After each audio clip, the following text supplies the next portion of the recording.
Maligayang pagbabalik po sa inyo mga kaibigan. Isa na namang kwento ang inyong matutunghayan sa mga oras na ito, na pinamagatang ang lalaking tamad at ang plano ng Diyos.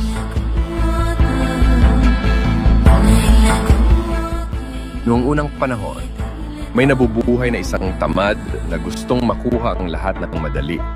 Isang araw ay nakatagpo siya ng isang lumpo na fox at nagtaka kung paano siya nakaligtas. Sa pagtataka ng lalaki, isang leon ang nag-iwan ng isang piraso ng karne para sa fox.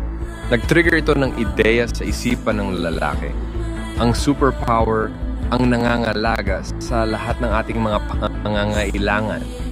Ang tamad na taong ito ay nagpasya na maghintay para sa ilang tulong mula sa superpower upang pakainin din siya. Ngunit walang dumating sa kanya.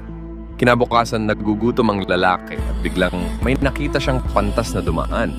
Tinanong ng lalaki ang pantas, kung mayroong isang superpower na maaaring magpakain sa isang lumpo na hayop, bakit hindi nito ako mapakain?